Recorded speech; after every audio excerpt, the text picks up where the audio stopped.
Hey guys, kung sino daw po ba yung doktor ko sa pagpapa-rhinoplasty, walang iba kundi si Dr. Marlon Laho. Tapos ang total po na ginastos ko dito ay 130,000. Ang clinic po ay sa Healthway, dyan po sa Alabang Town Center, Alabang, Muntinlupa City. Ngayon, kung yun lang po ang gusto ninyong malaman, ay pwede nyo nang skip yung video na to. Pero kung gusto nyo pang malaman yung mga reasons kung bakit si Dr. Marlon yung doktor na napili ko, bakit umabot ng ganong kalaki yung binayaran ko, and bakit dyan lang yung clinic na napili ko.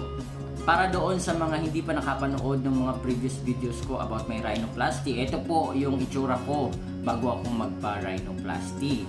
Ayan, and ngayon, to be exact, nasa 1 month na po ako. Exactly 1 month, 30 days na po. And ayan na po yung kanyang pinaka naging resulta. Wala na po akong masyadong nararamdaman na pain here.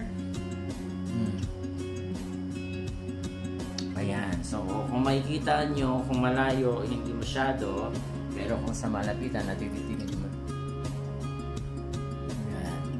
Okay, meron pong iba't ibang clinic na pinagjujutihan si Dr. Marlon Laho. And kaya ako napili yung dyan sa Healthway kasi malapit lang po ako sa area. Ibig sabihin, during my follow-up check-ups, after the procedure, mabilis ko lang siyang mapupuntahan. And pangalawa, bakit ganun kalaki yung binayaran ko? Well, yung pinaka-procedure lang po talaga is 120,000 pesos. Kasi yung aking nose ay virgin. Ibig sabihin, unang beses pa lang siyang ginawa. Hindi pa ito nagawa noon. Yung the rest na 10,000 kasama na dun yung gamot, tapos yung pamapamasahe, pagkain, papunta doon. I think yung gamot in total siguro mga nasa 6,000-7,000. So 130,000 safe na yon kung malapit ka lang naman sa area. Ngayon, bakit naman si Marlon Laho? Well, unang-una si Dr. Marlon yung napili ko kasi is a board certified surgeon. Tapos, base sa kanyang profile, sobrang dami niya nang na-achieve. And matagal na akong nakafollow kay Dr. Marlon Laho. And lalong-lalo na yung kanyang TikTok kung saan siya halos everyday nag-a-update ng kanyang mga pasyente, yung mga ginawa niya, yung mga update. Tapos ilan sa mga naging pasyente ni Dr. Marlon Laho ay sinundan ko yung ilan sa kanila para makita ko talaga yung progress. So, yun yung naging basihan kung bakit si Dr. Marlon Laho yung aking napili. Kasi sobrang gandang-ganda ako sa mga gawa niya and magaling siya, yun. Ayan, so today is exactly my 30th day. Pang isang buwan ko na. Ayan na yung progress niya. Ayan. So marami pala talaga ang gustong magpaayos ng ilong kasi yung isa sa mga video ko ay more than 500,000 views na. So meron pong dalawang reasons kung bakit nagpapaayos ng ilong. First, the reconstructive surgery and the other one is the cosmetic surgery. Ano po yung reconstructive? Yun po yung halimbawa mga birth defect, kung may mga problema sa ilong or sa bibig. Tapos sa sports, no, halimbawa yung mga boxers, mga aksidente, yan, kailangan pong operahan, yun po yung reconstructive surgery. Yung the other one is cosmetics para naman po maayos yung itsura ng ilong nila or yung kabuuan ng mukha nila. Ako po ay nag-undergo ng cosmetic surgery para maayos po yung itsura ng ilong ko. Dagdag na ayos ng itsura ng mukha ko. So yung ginawa po sa akin exactly ay nagpadagdag ako ng bridge. Ito kasi sobrang baba ng bridge ko dati. Normal naman sa mga Filipino talaga na mabababa yung bridge natin. And then nag-trim din po ng alar. Ang tawag po dito sa gilid ng ilong natin ay alar. Nagbawas po dyan kasi malaki yung butas ng ilong ko noon.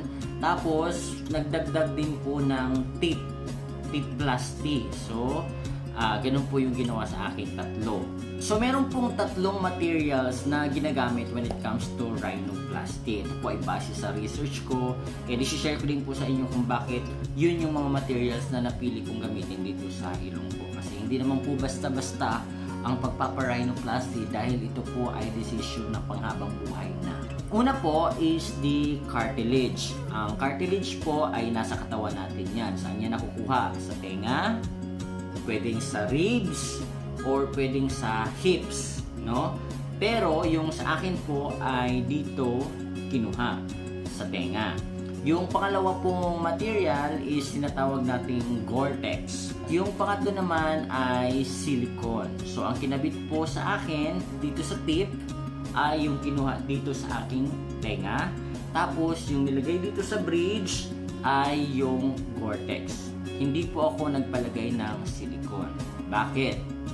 Base po sa study, when it comes to rejection, mas mataas po ang percentage ng silicone. So, merong 16% of rejection ang silicone. So, sa 100 na nagpa-opera ng ilong nila gamit ang silicone, may 16 doon na nireject ng katawan nila. But, when it comes to Gore-Tex, 3% lang. So, mas mababa. Bakit? Ano ba muna yung Gore-Tex? Sabi dito, ang Gore-Tex is an ideal material for nasal implants as it allows tissues ingrowth in the nasal structures, providing more support and structure for the nose. So yung Gore-Tex po kasi para siyang sponge. Meron siyang mga butas-butas. Yung po yung sinasabi na over time, yung tissues po natin dyan sa ilong ay kumakapit na mismo doon sa Gore-Tex. Kaya when it comes to result, it is more natural. Tapos yung kanyang stability, mas stable siya. Kasi nga, kinakapitan na siya ng tissues natin over time. Unlike the silicone, na hindi siya kagaya nito na butas-butas, kasi talagang solid siya. So, over time, nandoon lang siya sa loob. Kaya, minsan, may kita ninyo, nagagalaw-galaw lang siya. Hindi siya ganun ka-stable. Ako lang po ito. Yun yung naging decision ko. Kaya, cartilage po talaga at saka Gore-Tex yung pinalagay ko. Bakit hindi na ng cartilage lahat? Kasi ang cartilage is 100% biocompatible kasi nga kinuha lang sa katawan mo. Well, pwede naman yun. Choice mo naman yun. Pero ayoko kasi na magpakuha ng iba pang part ng cartilage. Kasi kung dito lang kukunin lahat sa tenga, kahit sa tingin ko maubos na yung tenga sa baba ng bridge ko, ay hindi talaga magiging enough. So yung iba, ang ginagawa nila, nagpapakuha sila ng cartilage dito sa kanilang ribs.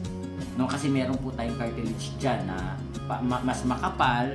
So, ibig sabihin, talagang mas matibay siya. Pero syempre, ayoko na magkaroon ng other surgery. So, dito na lang sa tenga. Isa pa sa magandang reason kung bakit Gore-Tex yung napili kong material is kapag ka nagkaroon ng infection, halimbawa, ay pwede pa siyang agapan ng antibiotic. Kasi dahil nga sponge-like siya, kaya niyang i-penetrate ng antibiotic yung loob mismo nung implant. Kaya mas maganda talaga siya.